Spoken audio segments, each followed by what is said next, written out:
The news of Sarah's death hit Springwood High.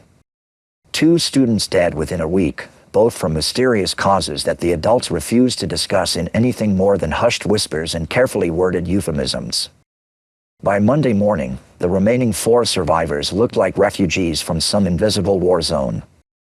Billy Crawford stood at his locker, hands shaking so violently he couldn't work the combination, his usual grin stretched so wide it looked like his face might split in half.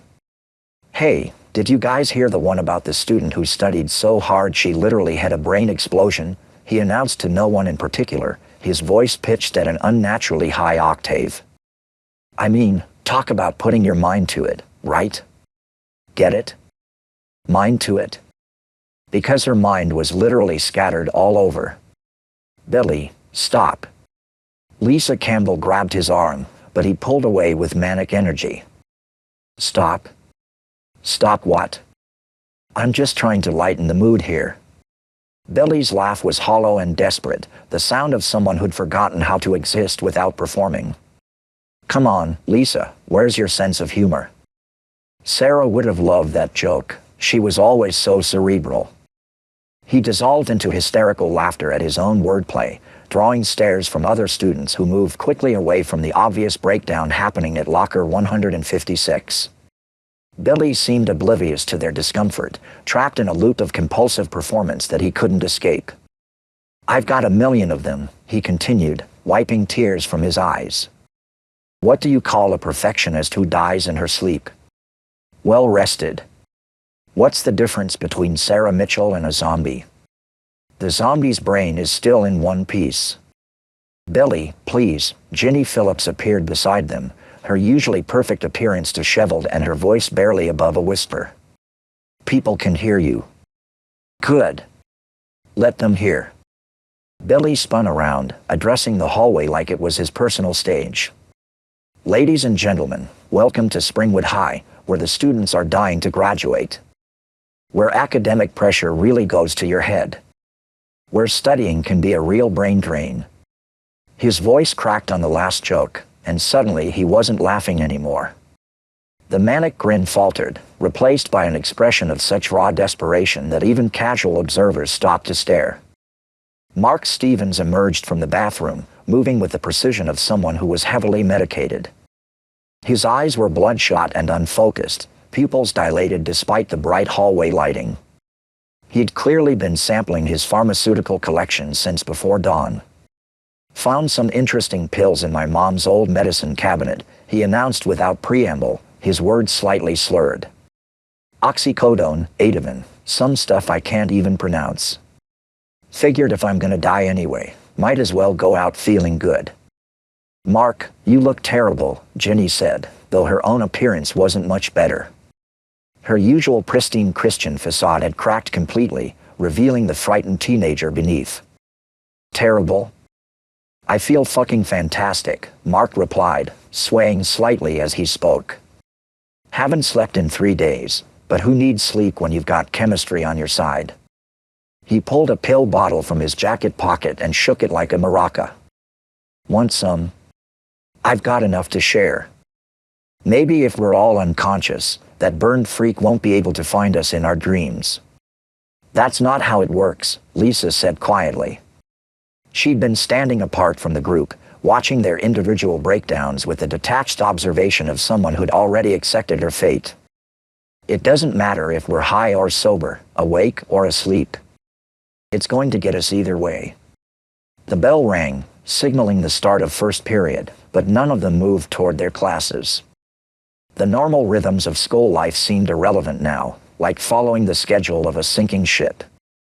"I prayed all night," Ginny said suddenly, her voice hollow with lost faith.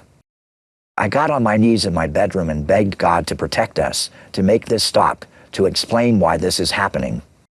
She looked at her friends with eyes that had seen too much, aged beyond her 17 years by terror and disillusionment. "You know what answer I got?" Silence. Complete, absolute silence. Either God doesn't exist, or he's decided we deserve this. Either way, prayer isn't going to save us. "Maybe it's punishment," Billy said, his performance mask slipping back into place but fitting poorly now. Maybe we're all secret sinners getting our divine comeuppance.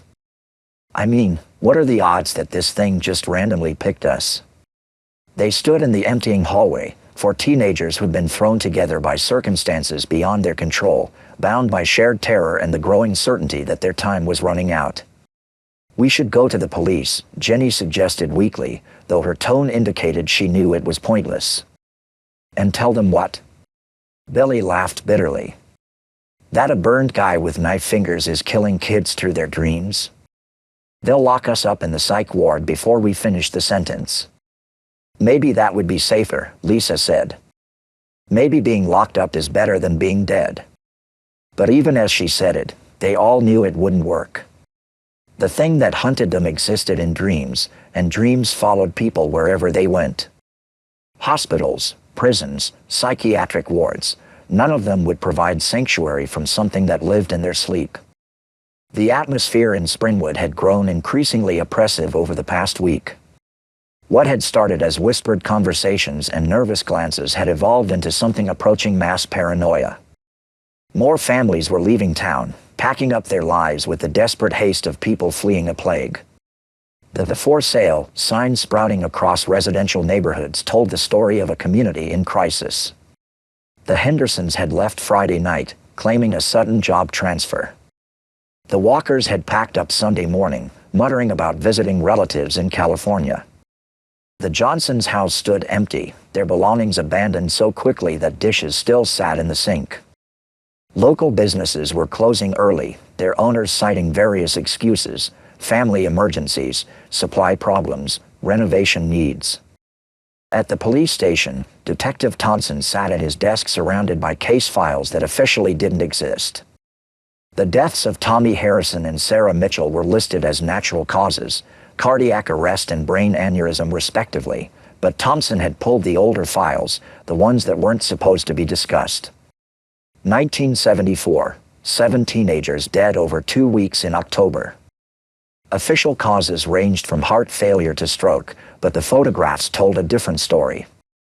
Each victim bore the same expression of absolute terror, the same look of having seen something that no living person should witness.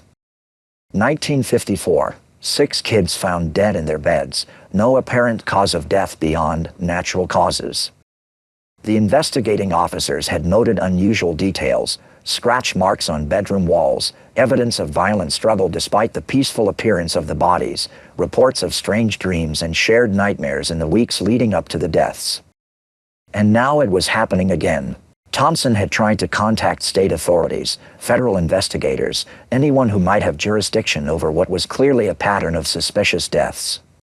But his calls went unreturned, his emails disappeared into digital voids, and his written reports seemed to vanish from filing systems as quickly as he submitted them. It was as if Springwood existed in a bubble of willful ignorance, cut off from outside interference or investigation. The town's secrets were its own to keep, no matter how many teenagers died to preserve them.